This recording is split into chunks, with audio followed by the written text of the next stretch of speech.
تو اسٹیٹ نے کیا فیصلہ کیا کہ ایک نیشنل ایکشن پلان آئے گا اور نیشنل ایکشن پلان میں whole of the government approach ہوگی.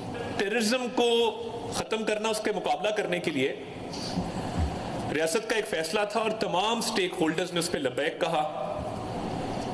وفاقی حکومت، صوبائی حکومتیں، افواج پاکستان، جتنے بھی ادارے تھے انہوں نے مل جل کے ایک کاوش کی، ایک ایفرٹ کیا اور دہشت گردی کا مکمل طور پر خاتمہ کیا. اور اس خاتمے کے اندر نیریٹو بہت امپورٹنٹ ہوتا ہے. جیسا کہ آپ نے دیکھا کہ ابھی مارکہ حق کے دوران بھی جیسے ہی پہلگام کا واقعہ ہوا تو وہاں سے انڈیا سے آوازیں اٹھنا شروع ہوئیں کہ جی پاکستان نے کرایا. اب یہ پرسیپشن کی اور نیریٹو وار پہلے شروع ہو گئی before the actual war came.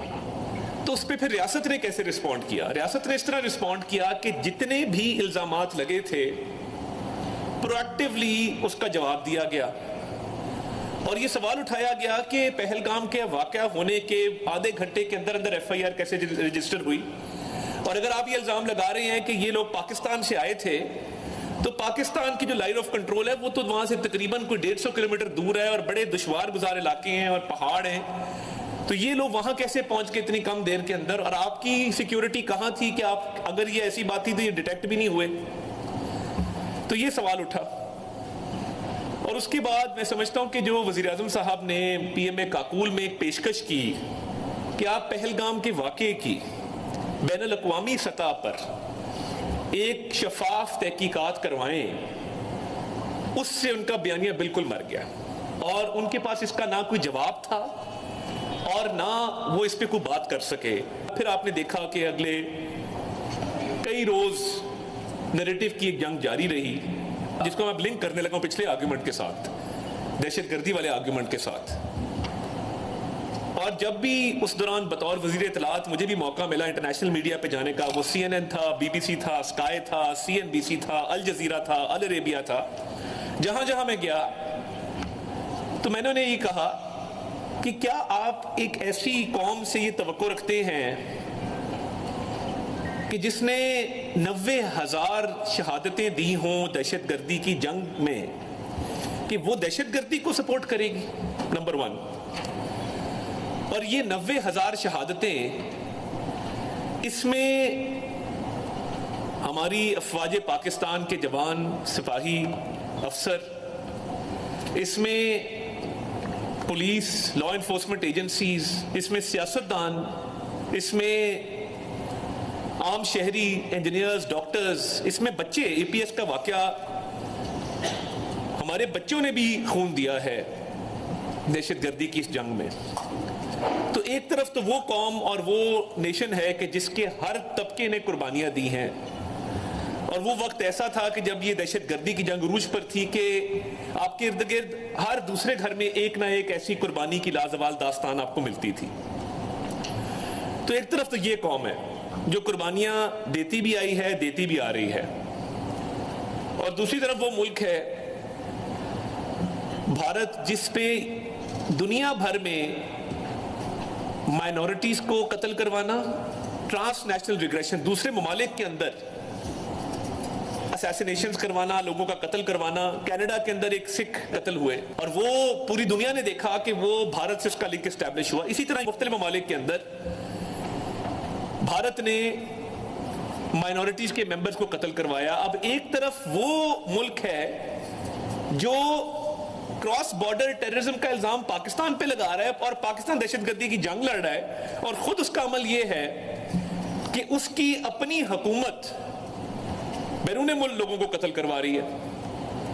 اب یہ جب آرگیومنٹ بلڈ ہوا انٹرنیشنل میڈیا پہ تو ہمیں یہ ایج حاصل تھا کہ ہم فیکٹ بیسڈ بات کر رہے تھے، ہمارے پاس ڈیٹا موجود تھا، اور مکمل قوت کے ساتھ ہم نے یہ بیانیہ جنگ کے دوران بنایا کہ جی ایک ایسا ملک جو دہشت گردی کے خلاف جنگ لڑ سکتا ہے اور قربانی دے سکتا ہے اور دیتا رہا ہے اور دیتا رہے گا، اس کا آپ موازنہ کیسے کر رہے ہیں ایک ایسے ملک کے ساتھ کہ جو دہشت گردی کو پروموٹ کرتا ہے؟ اور کلبھوشن یادو کیونکہ پکڑا جا چکا تھا بلوچستان سے، تو وہ وہاں پہ کیا کر رہا تھا؟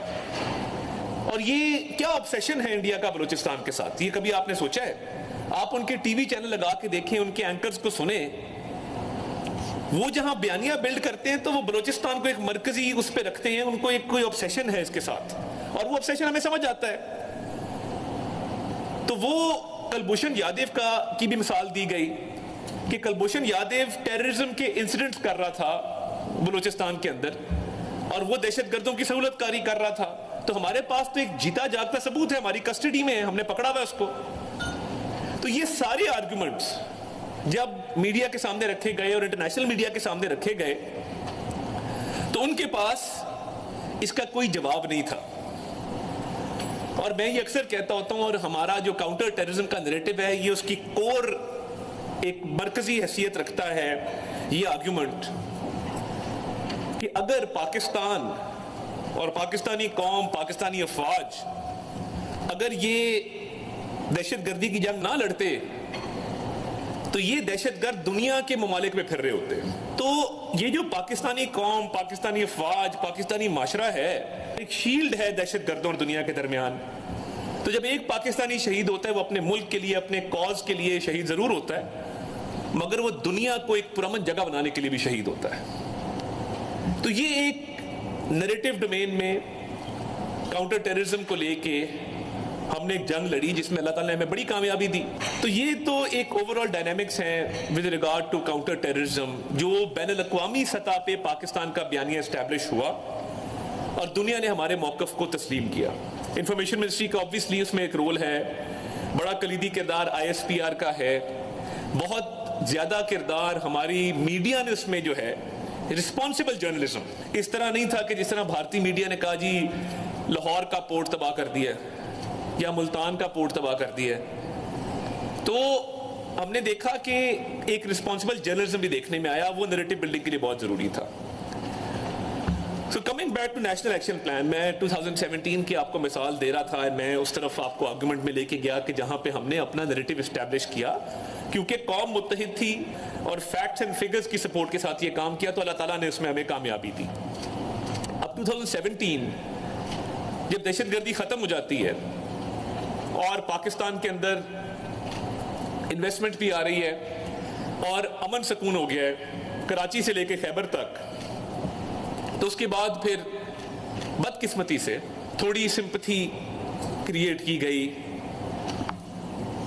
دہشت گردوں اور دہشت گردوں کے سہولت کاروں کے لیے کہ نہیں, ان کو واپس آ کے سیٹلڈ ایریاز میں بسانا چاہیے, ان سے بات چیت ہونی چاہیے, اور یہ اچھا ہے کہ اگر یہ واپس لوٹ آئے.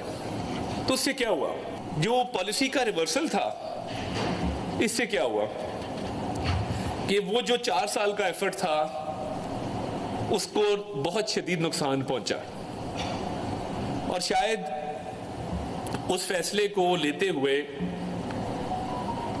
ایک تو تمام پولیٹیکل پارٹیز آن بورڈ نہیں تھی, بیکاز جب تک پولیٹیکل پارٹیز میں کنسنسس نہ ہو ایسی چیز کے اوپر تو یہ مشکل ہوتی ہے.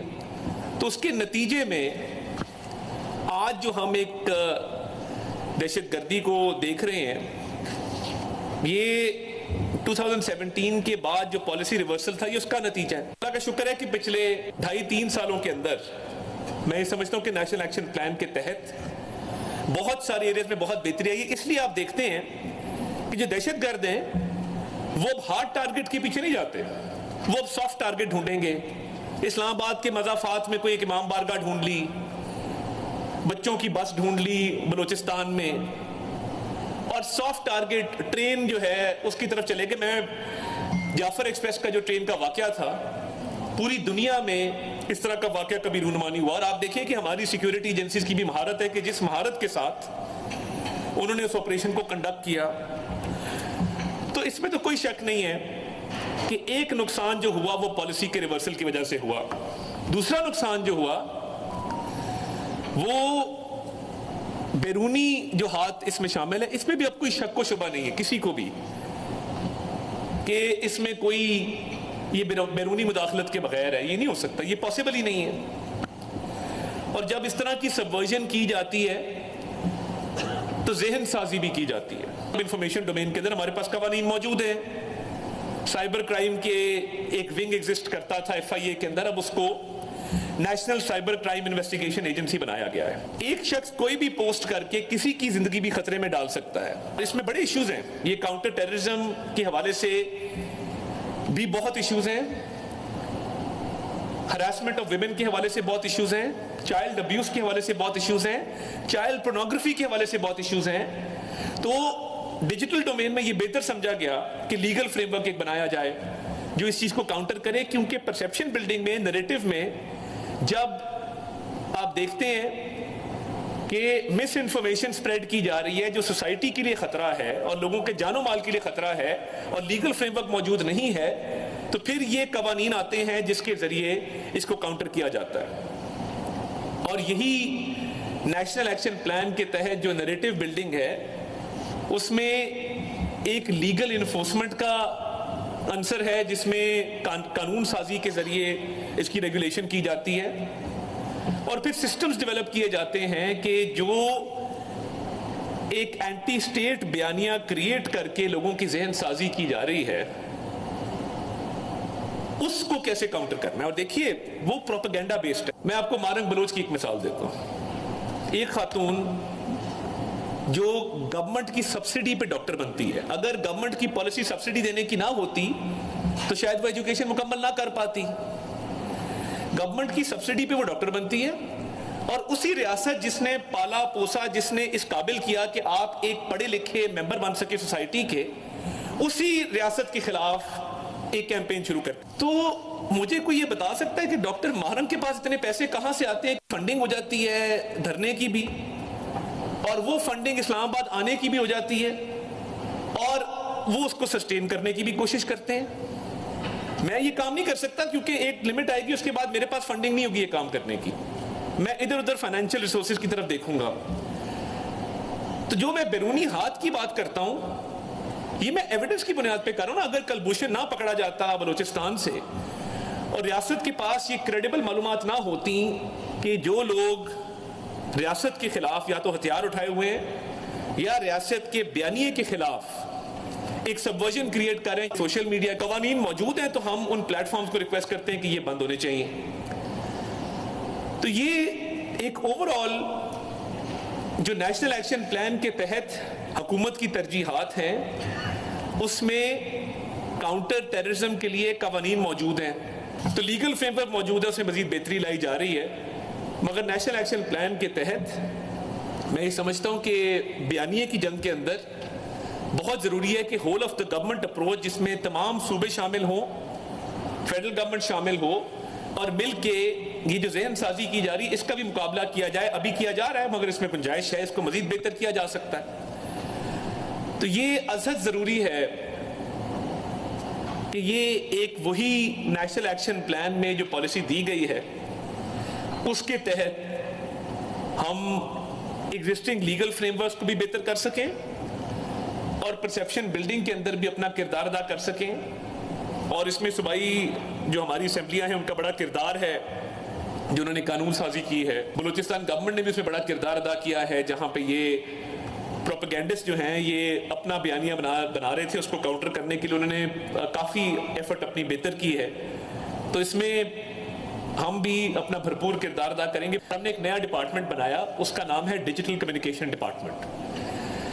وہ رولز چینج کر کے ڈپارٹمنٹ پاک چائنا فرینڈشپ سینٹر ادھر شکر پڑیاں کے قریب, ادھر ہم نے فلی فنکشنل, اب ہمارے پاس ایک پورا سیٹ اپ موجود ہے. جنگ میں بھی ہمیں وہ کام آیا. وہ جو سینٹر ہے اس میں ہم نے کیا کیا, A I based monitoring of media کہ جی الیکٹرانک میڈیا پہ کیا خبر غور طلب ہے, کیا ایشو حل طلب ہے, چیٹر کیا ہے, speech to text AI technology بھی ہے کہ جو زیادہ چیز بولی جا رہی ہے الیکٹرانک میڈیا پہ وہ ہمارے پاس ٹیکسٹ کی فارم میں آٹومیٹکلی اے آئی کے تھرو کنورٹ ہو کے آ جاتی ہے. ہم نے پروونشل گورنمنٹ سے بات کی ہے کہ ہم یہ ڈیجیٹل کمیونیکیشن ڈپارٹمنٹ ہم ہر صوبے کو بنا کے دیتے ہیں. اگر کوئی خود بنانا چاہتا ہے تو ہم وہ ٹیکنالوجی ٹرانسفر اور ایکسپرٹیز ان کو دے دیتے ہیں, وہ خود ڈیولپ کر لیں, کیونکہ بہت سارے چھوٹے چھوٹے سوشل میڈیا سیل چل رہے ہوتے ہیں مگر فارملائز سٹرکچر کسی صوبے کے پاس اور وفاق کے پاس بھی نہیں تھا. ایک تو ڈیجیٹل سٹرکچرز بنائے گئے ہیں, سٹرکچرز ایسے بنائے ہیں کہ منسٹری کے پاس ایک ایسٹ ہے وہ چلتا رہے گا. پھر ہم نے ایک پاکستان ٹی وی کے نام سے ایک انیشیٹو لانچ کیا, ہم نے پورا نیا پروجیکٹ لانچ کیا average age of Pakistan TV is 28 years, اور ہم وہاں سے کانٹینٹ پروڈیوس کرتے ہیں کلچر کو لے کے، میوزک کو لے کے، کوزین کو لے کے، آرٹس کو لے کے، سائٹس اینڈ ساؤنڈس کو لے کے، ٹورزم کو لے کے. تو وہ بھی ایک سیٹ اپ ہے جو ہم نے نیا بنایا، اس کو ریویمپ کیا ہے. اینڈ آر ایم از کہ اگلے 2-2.5 سالوں کے اندر ہم ڈیجیٹل ڈومین میں پاکستان کے سافٹ امیج کو لے کے اور انٹر پروونشل کوآرڈینیشن کو لے کے اور کوہیژن اور سینرجی کو لے کے اچھے انیشیٹیوز لے کے آئیں جس سے پورے پاکستان کا ایک امیج باہر اچھے طریقے سے جائے. ساؤتھ آف بلوچستان میں کو بیوروز کھلنے ہیں ٹی وی چینلز کے، بیکاز خبر صبح کی ہوتی ہے پہنچتی رات کو ہے. یہ ایک چیلنج ہے. میں اس کے لیے بھی انسینٹیوائز کرنے کو تیار ہوں. آپ بھی پروپوزل بنائیں، آپ مجھے بتائیے. میں باقی ڈسٹرکٹس کے اندر بھی پرائیویٹ ٹی وی چینلز کو پروموٹ کرنے کے لیے ان کو ہم فائنینشلی بھی انسینٹیوائز کریں گے کہ وہ اپنے بیوروز وہاں پہ کھولیں اور اپنے رپورٹرز وہاں پہ رکھیں. اس کے لیے میں اویلیبل ہوں. یہ ہماری قیادت کا ریزالو ہے، پرائم منسٹر شہباز شریف کا، سول ملٹری لیڈرشپ دونوں کا، فیلڈ مارشل سید عاصم منیر کا، کہ دہشت گردی کا نہ صرف خاتمہ کرنا ہے بلکہ پاکستان کا جو الحمدللہ ایک امیج پوری دنیا میں امپروو ہوا، جو سفارتی کامیابی ابھی پاکستان کو ملی ہے اور پاکستان ایک سازش کے طور پہ ابھرا ہے. پوری دنیا پاکستان کو قدر کی نگاہ سے دیکھتی ہے، عزت کی نگاہ سے دیکھتی ہے. تو پاکستان کا ایک سافٹ امیج بھی پوری دنیا میں گیا ہے. تو میں سمجھتا ہوں کہ اس پہ بھی بلڈ اپون کرنے کی ضرورت ہے، اور ہم at the ministry of information and broadcasting ہم اس میں بھرپور ایفرٹ کر رہے ہیں کہ بیانیے کی طاقت سے، سافٹ پاور سے پوری دنیا میں پاکستان کا امیج مزید بہتر ہو. اور جو ہم کاؤنٹر وائلنٹ ایکسٹریمزم کے لیے ہم نے ایک سیل بنایا ہے اپنے پی آئی ڈی ڈپارٹمنٹ کے اندر، اور دہشت گردی کا جو ایک سرج آئی تھی اس میں کمی آئی ہے. میرا یہ ایمان ہے، میرا یہ بلیف ہے، ٹیررزم کا کوئی رنگ، نسل، مذہب نہیں ہوتا. دہشت گرد کا نہ قومیت ہے، نہ رنگ ہے، نہ نسل ہے، نہ مذہب ہے. اس کو صرف ایک چیز کی سمجھ آتی ہے، اور وہ تشدد ہے، اور تشدد کے ذریعے اپنے نظریات کو مسلط کرنے کی ایک پالیسی ہے. اور یہ بھی ہمارا یقین ہے کہ یہ مملکت خدا داد پاکستان، جس کے لیے ہمارے تمام لوگوں کے بزرگوں نے بڑی قربانیاں دی، ہجرت کی اور جان مال کی قربانی دی، یہ 27ویں رمضان کی شب مارز وجود میں آیا تھا. تو یہ تا قیامت انشاءاللہ تعالیٰ قائم رہنا ہے. اور جو عزت اللہ تعالیٰ پاکستان کو دے رہا ہے، میں سمجھتا ہوں کہ یہ تاریخ میں کبھی نہیں ہوئی، اور مزید اللہ تعالیٰ پاکستان کو کامیابی سے نوازے گا، اور ہم اتحاد کے ساتھ اس کو آگے لے کے چلیں گے. ڈیولپمنٹ بلوچستان کی ہمیشہ پرائرٹیز گورنمنٹ کی رہی ہے، اور ہم یہ سمجھتے ہیں کہ فیڈریشن میں ایک بڑا حصہ ہے بلوچستان نے جس طریقے سے کنٹریبیوٹ کیا ہے. وزیر اعظم شہباز شریف صاحب اور فیلڈ مارشل سید عاصم منیر صاحب کبھی بلوچستان کی جب بات آتی ہے وہ بڑا اون کرتے ہیں. وہ ہمیشہ ہی بلوچستان کے حقوق کے حوالے سے، بلوچستان کی ڈیولپمنٹ کے حوالے سے وہ بڑے اچھے ویوز بھی رکھتے ہیں، اور پالیسی میں اس کو شامل بھی کیا جاتا ہے. N25 کی جب بات ہوئی نا، تو یہ بالکل ٹھیک بات ہے کہ وہ ایک سیونگ ہوئی جو پاس آن کی جا سکتی تھی. مگر مجھے خوشی اس بات کی کہ جب وزیر اعظم صاحب نے اس بات کا اعلان کیا کہ میں N25 بناؤں گا، اس سے یہ خونی سڑک ہے، اس کو ٹھیک کرنا ہے، ایک آواز بھی پورے پاکستان سے اس کے خلاف نہیں اٹھی. وہ پنجاب ہو، وہ سندھ ہو، وہ خیبر پختونخوا ہو، سب نے اس فیصلے کی تائید کی. یہ بڑی خوبصورتی تھی.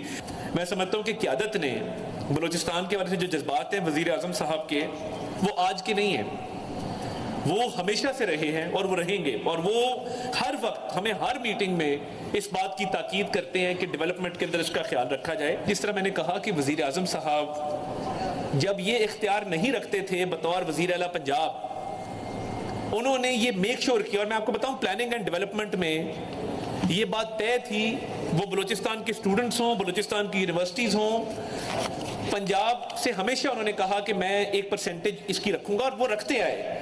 باقی بھی وزراء اعلیٰ رہے ہیں ماضی میں، اس سے پہلے تو ہم نے کبھی نہیں دیکھا.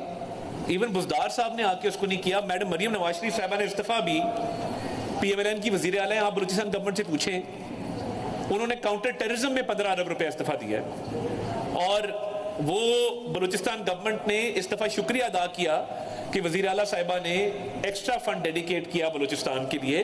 تو یہ ہماری پارٹی جب بھی پنجاب میں آئی ہے. اور دیکھیں آپ موٹر وے کی بات کرتے ہیں، جو ہوشاب والی روڈ ہے میاں نواز شریف نے 2016 میں انوگریٹ کی تھی. میں یہ سمجھتا ہوں کہ کسی نہ کسی وقت اس ملک کے اندر پولیٹیکل پارٹیز کے درمیان یہ کنسنسس ہونا چاہیے کہ کچھ پالیسیز چینج نہیں ہوگی.